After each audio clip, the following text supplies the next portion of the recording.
Jangan nangis terus, Sar. Ingat lo kandunganmu. Bu Yuni, aku ibu yang payah. Aku hanya isakan tangis membuatku duduk meratapi karena jauh dari dia. Kamu kok gampang kali nangis? Jangan jadi rapuh. Anakmu ke kota agar nggak di sini jualan gorengan.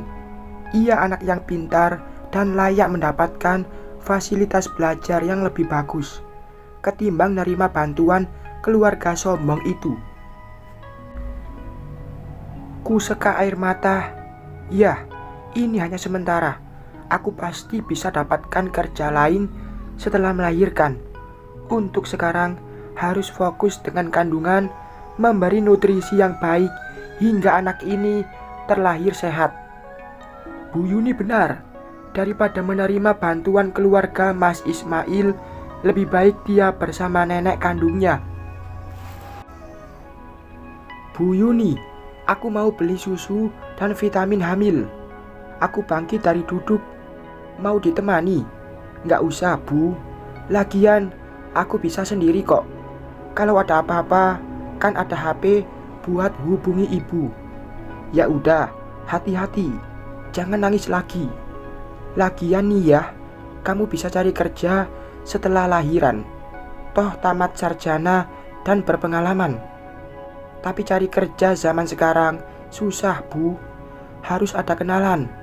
Coba hubungi teman lama. Mana tahu ada peluang. Itu urusan nanti aja. Kalau udah melahirkan, Bu. Setelah mengganti baju, aku meninggalkan panti asuhan menuju ATM. Hanya ada uang 20.000 di tangan. Susu hamil dan vitamin mahal. Biarlah. Yang penting kandunganku sehat. Di sini angkot hanya satu-satu yang lewat. Butuh waktu menunggu kalau tidak ingin jalan kaki. Kalau lokasi ATM dekat, pasti sudah jalan kaki dari tadi. Akhirnya aku sudah naik angkot. Saat melewati musola, terlihat teman-teman Tia masih menjajakan gorengan. Rasa rindu mengingat Tia. Seandainya ia tidak dijemput, mungkin sudah terlihat di depan musola. Akhirnya aku sampai depan ATM dekat pasar pagi. Sudah hampir sore hingga pasar tidak lagi ramai. Kulangkahkan kaki memasuki ruang ATM, memasukkan kartu dan nomor PIN. Ingin menarik uang 1 juta rupiah. Stok susu harus banyak tersedia agar tidak sering keluar panti asuhan. Selesai menarik uang, kartu ATM segera diambil dan tak lama kemudian kertas print keluar. Tapi saat aku melihat saldo di sana, mataku hampir tak berkedip melihat nominal yang tertera.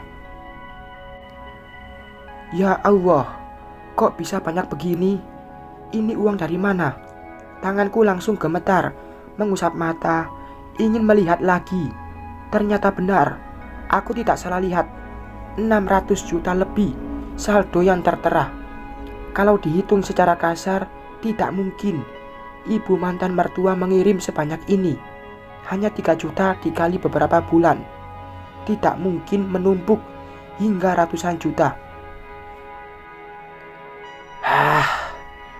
Ini uang nyasar dari mana? Sebaiknya besok aku ke bank dan minta rekening koran dan print buku tabungan untuk melihat sumber dana yang masuk. Bisa jadi ada kesalahan transfer. Jika itu benar, uang itu akan dikembalikan karena bukan hak aku. Rasa penasaran membuatku ke bank jam 9 pagi. Tentu sudah masak dan mengurus anak-anak panti asuhan. Pagi ini langkahku terasa ringan karena sudah minum susu dan vitamin hamil. Alhamdulillah, hingga sekarang masih diberi kesehatan. Ini rekening koran dan print bukunya, Bu. Petugas bank memberikan apa yang kuminta setelah menunggu antrian yang cukup lama. Pagi ini ramai yang datang ke bank. Ini bank satu-satunya yang terdekat. Rasa letih membuatku duduk lalu melihat print rekening koran. Hah? Bukankah ini nama Pak Yoyo? Nama itu sangat hafal di kepalaku. Tapi kenapa ia yang mengirimkan uang ini ke rekening aku? Apakah ini dari Mas Ismail? Ingin menelepon Pak Yoyo, tapi terhalang kartu ponsel lama sudah aku patahkan. Aku juga tidak menyimpan nomor kontak di ponsel. Kala itu berpikir membuang semua kenangan di kota. Ternyata aku salah. Justru aku harus ke kota lagi menemui Pak Yoyo. Uang itu akan aku kembalikan. Andaikan ada nomor rekening pengirim, tapi kenyataannya ini setor tunai saja. Yakin mau kembalikan uang itu? Tanya Bu Yuni setelah aku bercerita tentang uang yang ada di rekening. Iya Bu, itu bukan uangku. Lagian aku tidak mau gara-gara uang itu mereka semakin menginjak harga diriku. Dampaknya suatu saat akan menjadi bahan hinaan untuk dia. Kamu nih aneh deh, kan lagi butuh uang. Lagian kamu gak minta, ngapain juga dibalikin, Sar? Tapi bagaimana kalau seandainya suatu saat dia bertemu mereka dan menjadikan ini sebagai bahan merendahkan? Atau aku tahu betul sikap Mami dan Ririn merendahkan adalah ciri khas kesombongan yang dilontarkan kalau tidak menyukai sesuatu. Di depan orang banyak, mereka akan seperti malaikat dengan uluran tangan membantu, hingga tak ada yang percaya kalau di balik itu semua hanya sebuah topeng dalam pencitraan demi pujian. Mereka orang-orang berduit dan dengan mudah melakukan apa saja, mematikan mental anakku. Sudah cukup apa yang terjadi dengan Mas Arga membuat dia tertekan.